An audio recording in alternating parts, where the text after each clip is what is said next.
Hi, welcome to my lab. Today we will do a teardown of this air data unit.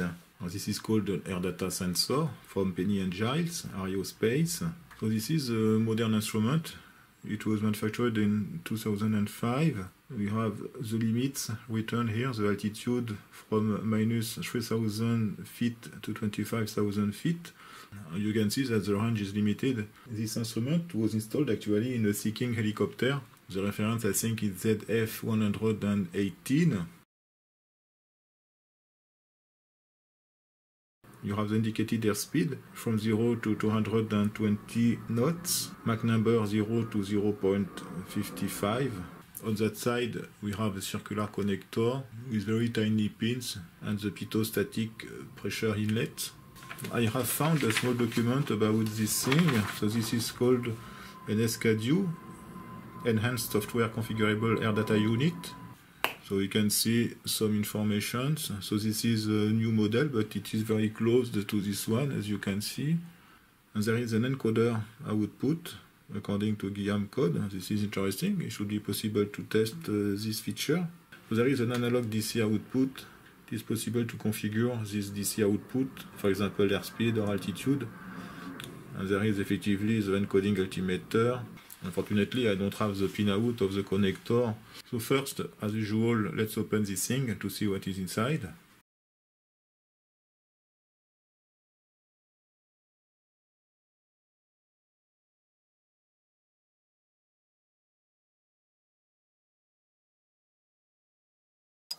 Okay, look at that. We have 5 electronic boards, and this thing is very complex.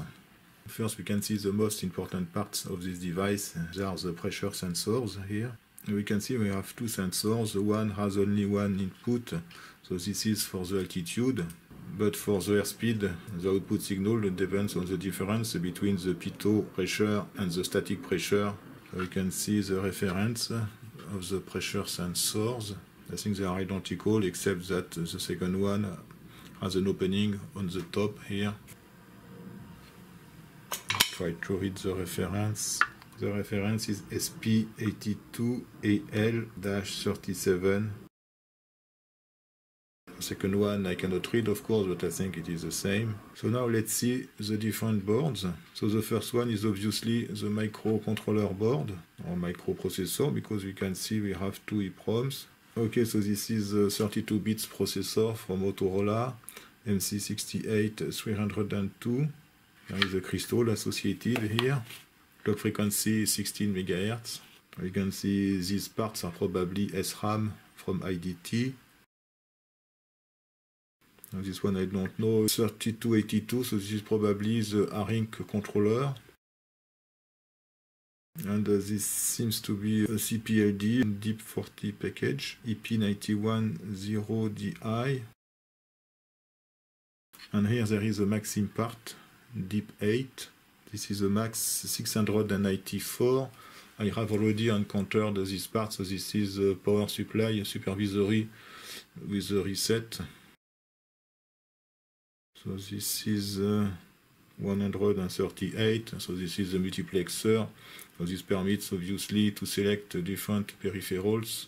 And there is here, I didn't see, a 28HC266. This is 32 kilobytes EEPROM.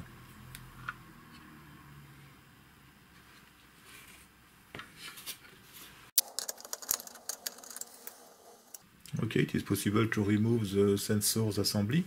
It is a very good construction. And I didn't see, we have probably a temperature sensor here. Yes, this is an AD590GH. So this is effectively a temperature sensor from analog devices.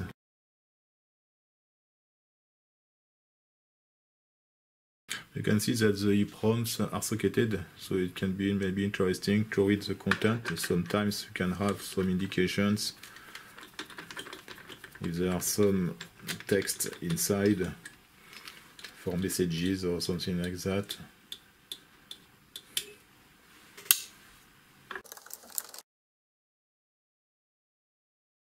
Okay, so this is a multi-layer board, and you can see there is a ground plane on the top layer and on the bottom layer also. There is a bodge here. This is a nice board. The second board is an analog board, obviously. So there is here an ADS 7807, so this is the main ADC. It is difficult to see the references due to the conformal coating, but this is an OP77, this is a low noise op amp. There is another one here, another one, so we can find several OP77 on that board and maybe others also. So this is an OP177.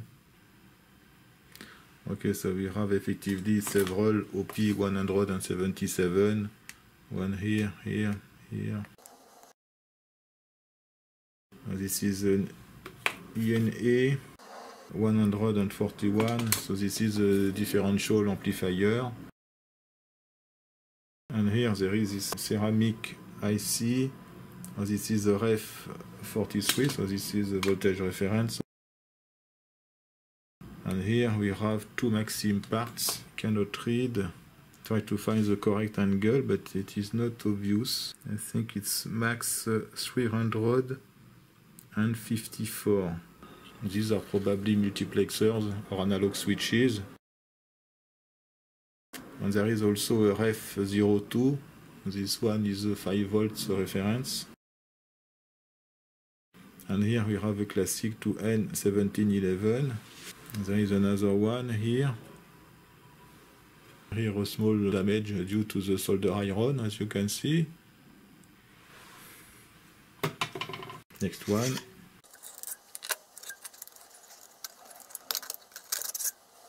This is also an analog board, obviously. We have here an AD660, an AD688, and here I cannot read. It is written SMP04 from analog devices.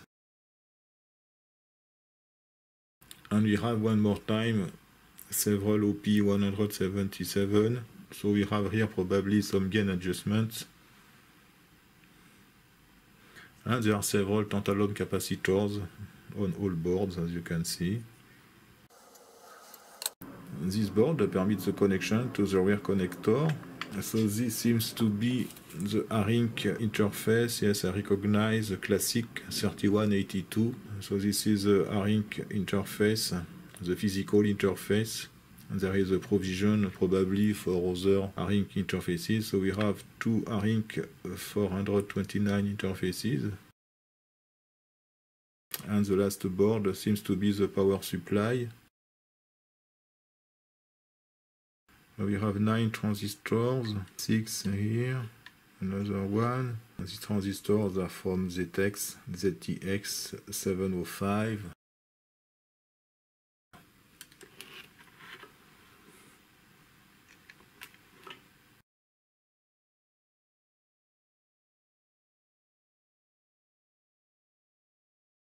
And we have two filtering capacitors, 85 degrees. From BC components.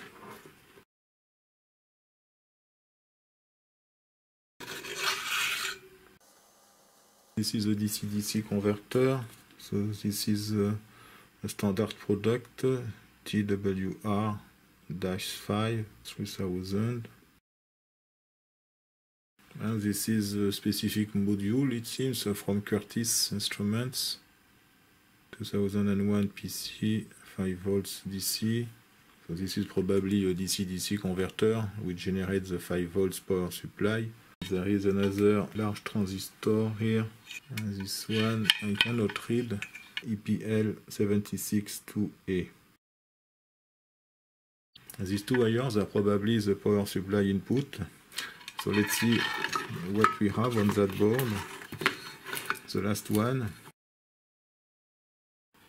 Okay, so this is the filter. So effectively the input voltage is here. And that's all for today. In the next episode I will try to get it work. Thanks for watching and see you next time. Bye bye.